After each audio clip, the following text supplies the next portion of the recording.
Hey, so New Year's Eve and my depression kicked back in. I have a sense of it. I have anxiety, and my anxiety messes with me a lot unexpectedly. It's like I go about my day,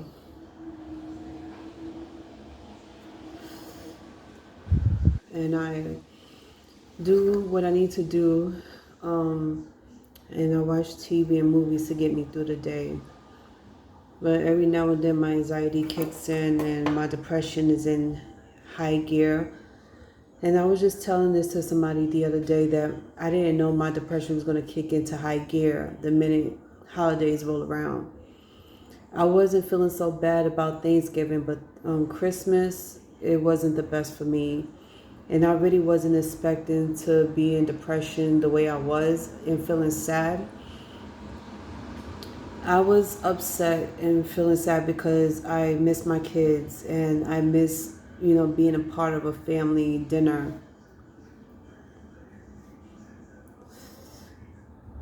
the way I used to have it, the way my grandmother used to have it. So I go to my aunt's house now for the holidays, have dinner with them, have fun with them, and that be my night. And I am greatly and deeply appreciative of my aunt making me a part of her family and inviting me over for dinners. And I don't know where I would be if it wasn't for her because I told her about my depression and that it kicks in a lot. My aunt didn't know how bad my depression was until I told her. And I'm so glad we finally had a real conversation. Like, the conversation lasted for like an hour. It wasn't no on and off conversation. It wasn't no 5 minute quick thing. She really wanted to understand me and she listened to everything I had to say. And she gave me some good advice. And some of the advice she gave me, I already knew about, but I just wanted to hear from her because to me, I feel like my aunt is like another mom to me, and she's a better version of a mother. Sometimes we have a love hate relationship, sometimes it be just amazing, but sometimes she always reminds me how lucky I am to have her in my life and how amazing she is. Every day I talk to God, and I be feeling like I'm not being heard, and I thank God for bringing my aunt to my life and keeping her here. My aunt has a choice either to leave me alone and to abandon me or to keep me in her life and help me along the way. And she's been helping me. She chose to keep me in her life. She chose to help raise me growing up with my grandmother. And I appreciate her for that. And I feel 10 times closer to her than I do anybody else. This is the most raw moment I had in my life. And every time I think about it, I cry because I cry tears of joy because I never had somebody who cared for me this much and who talks to me and who wants to know what's going on with me. She always asks me what's going on with me. She always want to know how my day was, if I'm okay, have I eaten, have I sleep.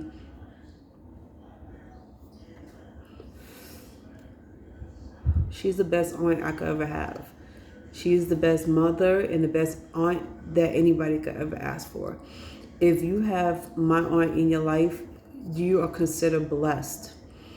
And certain people's in my life is in my life for a reason because I didn't see the good side of things. I couldn't even see the bright side of things when I'm in trouble or if I'm, you know, like down and out. I hit rock bottom over and over.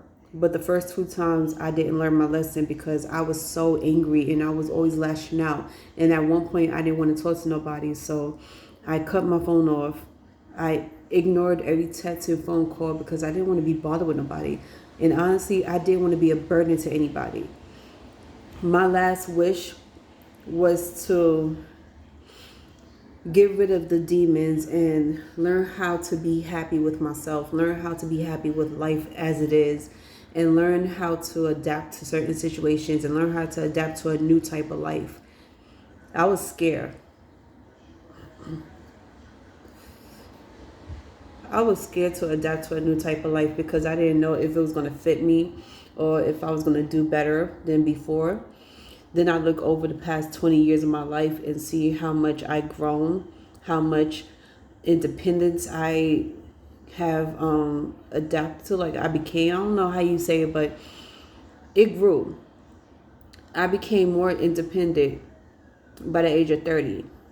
But deep down inside, I had this little girl in me saying that I still need to be dependent on somebody. I need to depend on somebody for certain reasons. And I didn't know what it was. And I wanted to be really honest with y'all and say that I don't always have the best days. I don't always get lucky with anything. Some days I do have a good day and I have lucky days. Some days I don't. And I truly accepted that.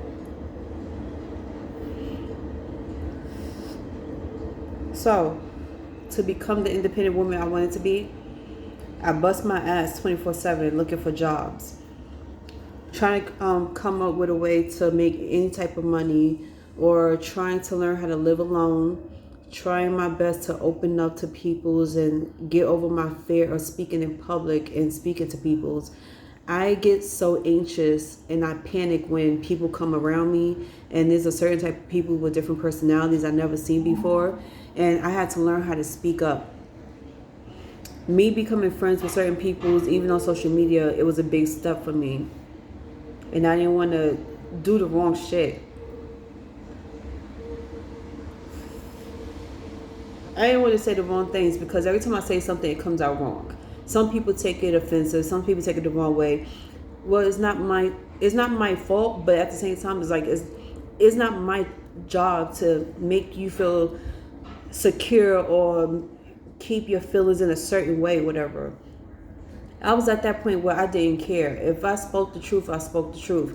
Doesn't matter if it came out wrong or not, as long as you got the message.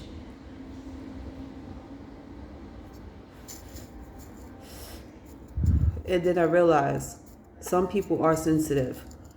They just don't show it very well. And I didn't notice it. Their way of sensitivity is different. So I had to learn how to be careful with my words because I could hurt people's feelings. I could make people feel some type of way. And just because people don't show you that their feelings is hurt doesn't mean you didn't hurt it. So yeah, I had to reflect on my interaction with people's, how I treat people's, how I talk to people's, and I realized I could come off a little harsh. So I gathered myself up and I went back to those same people's I hurt so bad, feelings wise, and let them know that I didn't mean it, that I apologize. Then after that, I felt better. And then come fall, I was like, the winter time is going to be the best time for me because one, I'm going into hibernation. Two, I could gather myself up and make short-term goals and long-term goals of what I'm going to do. And by 2023, I was going to have everything put together and be like, you know what, I could get myself back up, dust myself off, and continue on with my journey.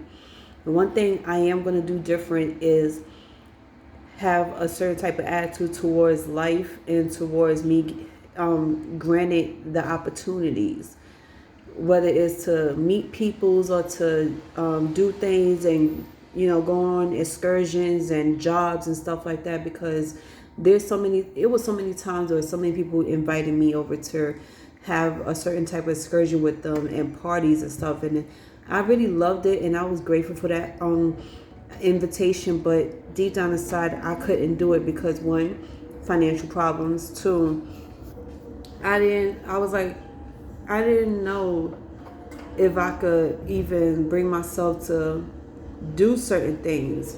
And sometimes I do get nervous about it.